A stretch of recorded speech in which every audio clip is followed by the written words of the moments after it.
Top. I am here in the SGA office for the Center for Student Engagement in the Student Union, waiting for the SGA election results to be announced. In a few moments, we will find out if the executive candidates will be from the Volunteers Union or from the Commit campaign.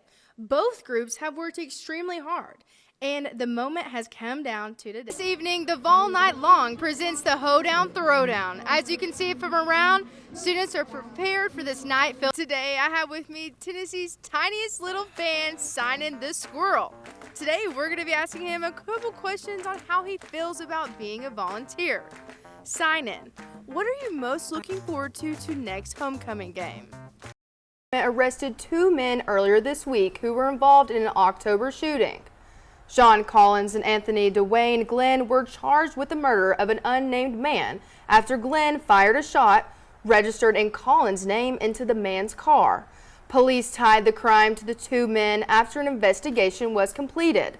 Police found the same bullets at the crime scene in Collins' apartment after obtaining a search warrant. It was later reported that Glenn had a long-standing feud with the victim. We will update you as we learn more. When is it too soon to start talking about Christmas? Kyla, it is never too soon. Perfect, because there are some exciting Knoxville Christmas events coming up. First off, Friday, November 24th, Market Square will hold the Regal Celebration of Lights from 5:15 to 9 p.m. The ceremony starts with lighting the 42-foot-tall Christmas tree in Market Square, and a band will start at 6:45. There will also be craft stations and workshops for children. Now, attending your guys' practice yesterday, I've realized that, you have to kind of be competitive to be in the sport. How is your competitiveness drive your love for fencing? The United States Supreme Court has now adopted a new code of conduct after their ethics went under scrutiny for reports of undisclosed gifts and travel. The justices believe the absence of an ethics code has led to the public's belief that the court is unrestricted by ethics, causing the court to establish a new code themselves based on rules followed by lower federal judges.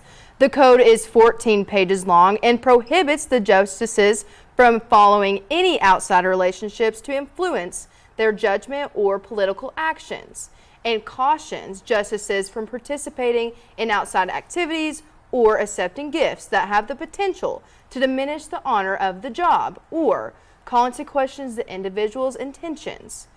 It is not clear how potential. Gus Manning was a large part of Tennessee's football history.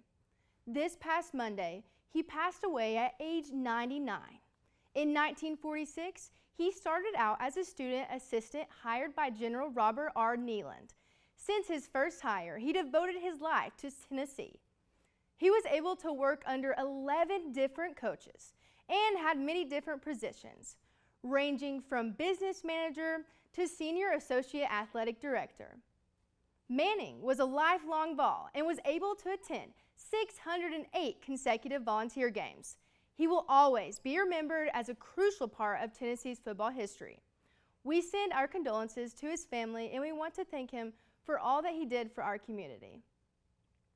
One of the most highly anticipated parts of the biggest game of the year is what goes on in between it. And this year, the Super Bowl had an array of 57 commercials consisting of hits and misses. Many relied on big-name celebrities like Mike Tellers, John Hamm, and Brie Larson. Complaints were voiced over the likelihood of people remembering what they were advertising. The M&M characters made an appearance, and a multitude of QR codes and cute dogs found their way on the screen. But the most memorable of the night was a Tubi commercial. The streaming service created a commercial that fooled many viewers across the country into thinking that someone had changed the channel, and it was the streaming platform that most took notice to first, through Out of Terror. While fans were anxious of who had the remote, some were getting ready to become a dad. This weekend, the Kansas City Chiefs took home the Vince Lombardi Trophy. But a Super Bowl was not the only happy news for offensive guard Nick Albergati and wide receiver Mecole Hardman. Both players welcomed children earlier that morning with their respective partners. Algrady was on FaceTime with his wife from his Arizona hotel room as she delivered twins, and Hardman, who was ineligible for play due to an injury, was able to be with his girlfriend as she gave birth to a baby boy. Hardman announced on Twitter, quote, "He's here," end quote, just after 5 a.m. Congratulations to both families and the Chiefs on an incredibly exciting weekend.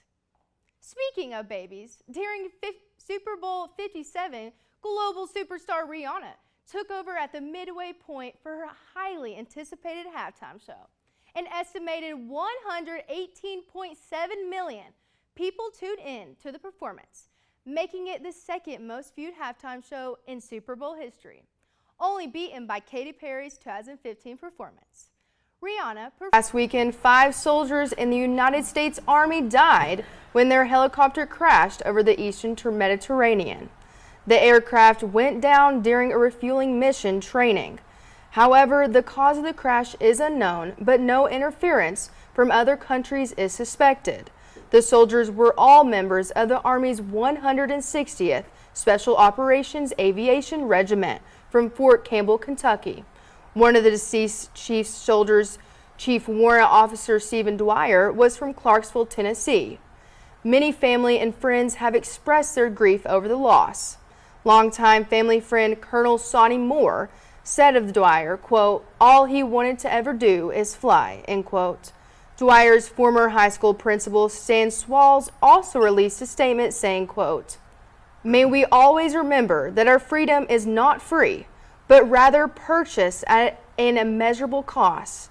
May we give thanks and honor to those brave soldiers, such as Army Chief Warrant Officer 3, Stephen R. Dwyer, who give their lives in the protection of ours."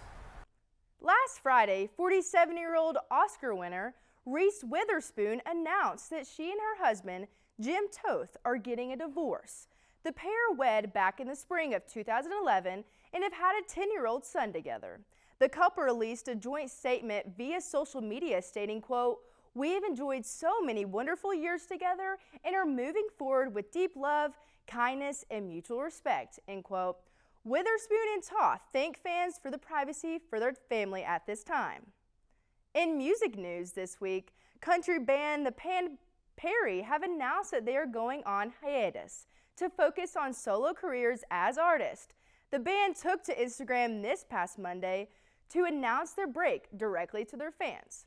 The band Perry consists of siblings Kimberly Reed and Neil Perry, most notable for their 2010 hit If I Die Young. The band shared their appreciation of their fans saying, quote, "Thank you for making our childhood dreams come true. Love you all," end quote. Calling all rock and roll fans, the band Eagles are making their way to Thompson Bowling this Saturday. The group extended their Hotel California tour, previously started in 2019, to provide fans with 6 new dates in 2023. The band will perform their classic 1976 album along with the Eagles' greatest hits like Take It Easy, 7 Bridges Road, and more fan favorites. They will also be joined by special guest Vince Gill. The performance will start at 8 p.m. For more information and to purchase tickets, check out Ticketmaster.com. This past Monday was the season finale for the 27th season of ABC's The Bachelor.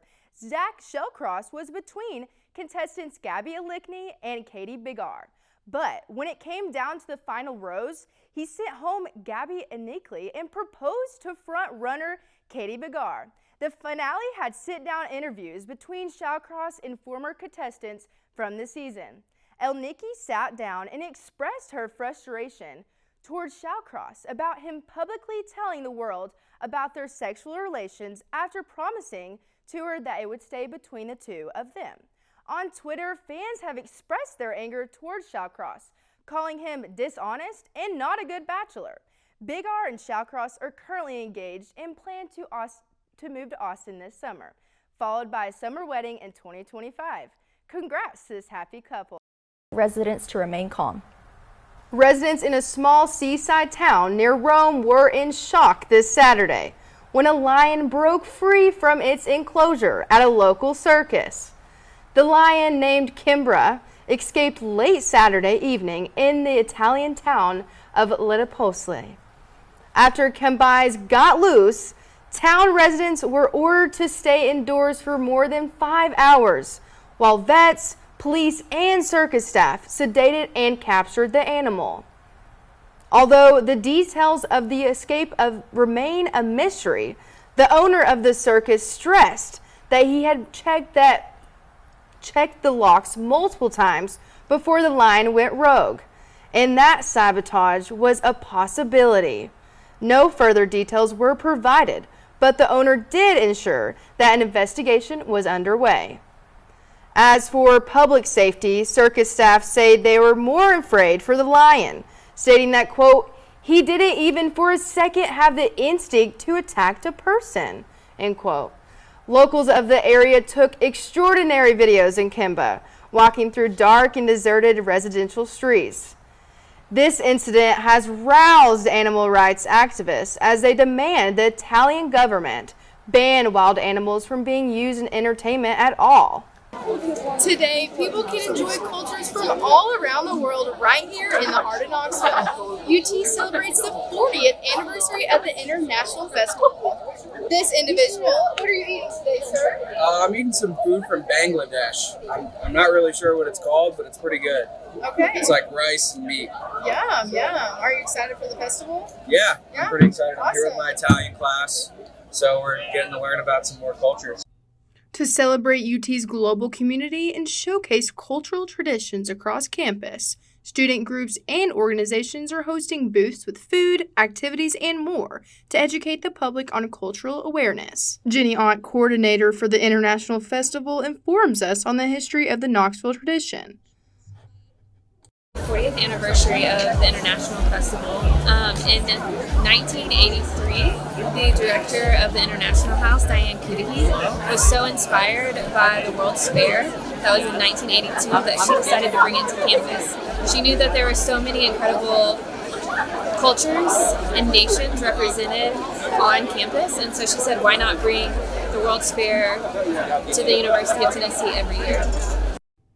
Reporting for Vol News, Kyla Berry. To register your pet in the parade or donate to help pets in need, go to mardigras.org. Now, on to more Mardi Gras events. Kyla Berry shares her experience at last week's Mardi Gras Casino Night. Let's take a look.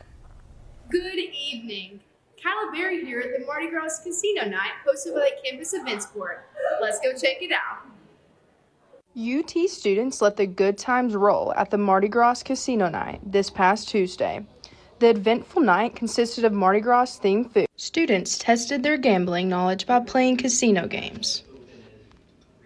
Although the fun did not stop at the casino booths, students could stop by the photo booth to take some Mardi Gras themed photos. I spoke with Emma Nair, a student at UTK that has been on the board since her freshman year, about what preparation the board takes to make sure everyone has fun. Here is what she had to say. Honestly, anybody can do it.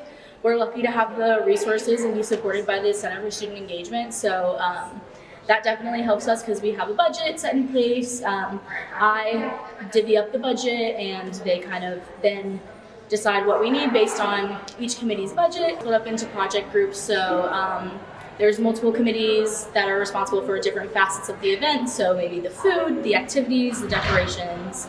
And we usually spend about 3 weeks planning each event, sometimes more depending on how large the event is. Our events are successes in different ways. The attendance numbers are great, but it's all about like if the students who are at the events are truly enjoying the events that they're attending, and it seems like there's a lot of enjoyment in there tonight.